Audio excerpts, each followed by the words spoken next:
عليكم ورحمة الله وبركاته. ازيكم حبايبي؟ عاملين ايه؟ يا رب تكونوا بخير.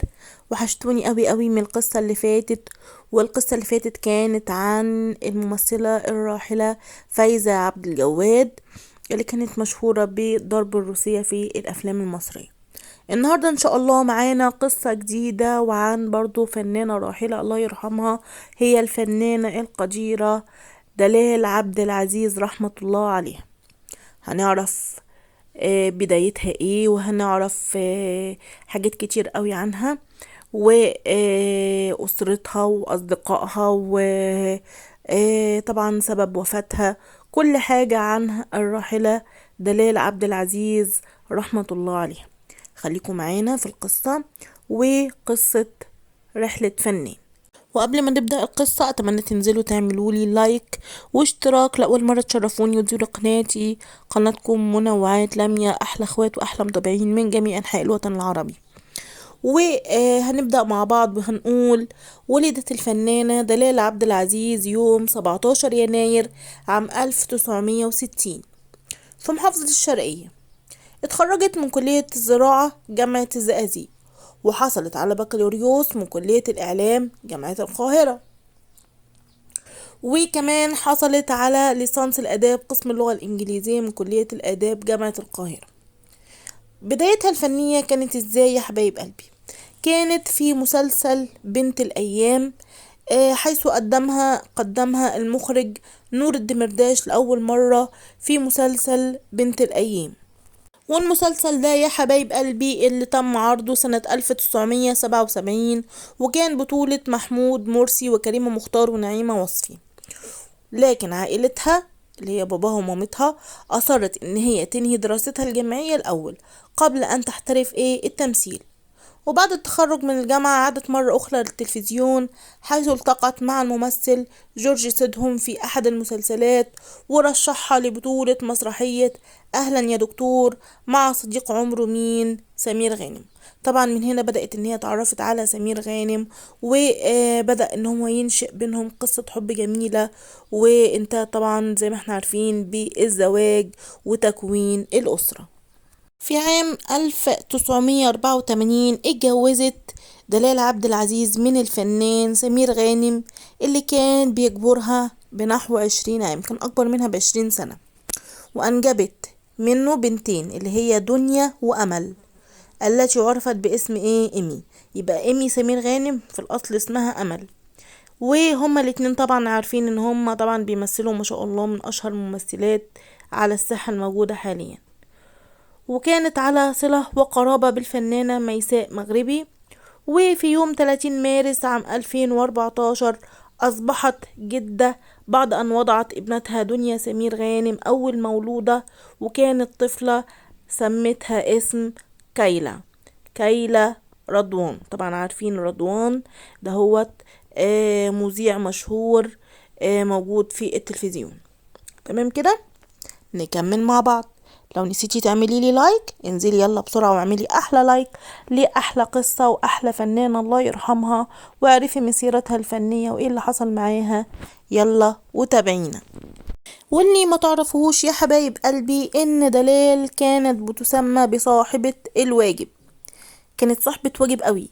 كانت دلال عبد العزيز حاضرة دوما بجانب اصدقائها سواء في الفرح او في الحزن، وخصوصا في مواقف العزا، لدرجة انه في احد اللقاءات الخاصة بجوزها الفنان سمير غانم قال وهو كان بيضحك انه اخبرها يوما انها يجب ان تغير اسمها من دلال عبد العزيز لعزاء عبد العزيز، بسبب حرصها الدائم على حضور مراسم العزاء الخاصة بأصدقائها.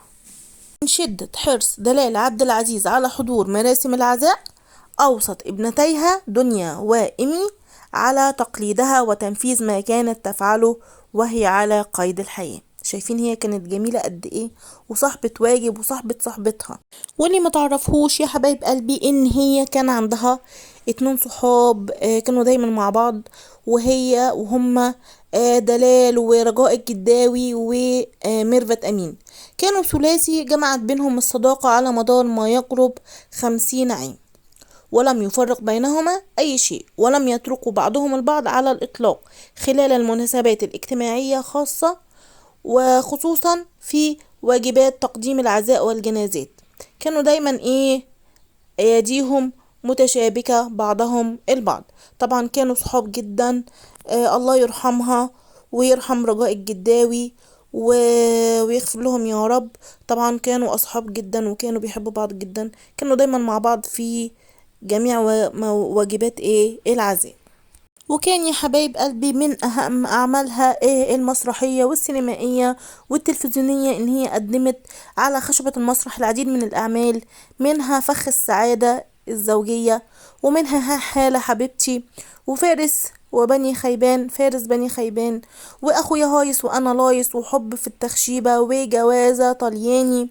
وفي التلفزيون اشتهرت بدور نجاة في مسلسل ليالي الحلمية، وقدمت بعده مسلسلات لا والعدالة وجوه كثيرة، وحديث الصباح والمساء، والناس في كفر عسكر، وابن الأرندلي، وحق ميت، والهروب، وسابع جار، وفالنتينو، وفي بيتنا روبوت.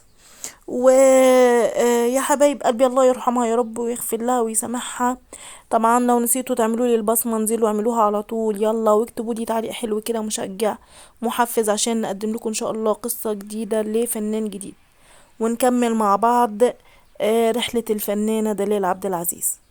اما يا حبايبي في السينما فشاركت في عشرات من الافلام، منها يا رب ولد، وبئر الخيانة، وبنات حارتنا، والبوليس النسائي، وصراع الزوجات، والنوم في العسل، ومبروك، وبلبل، واسرار البنات، وغيرها من الافلام الجميلة اللي امتعتنا بيها.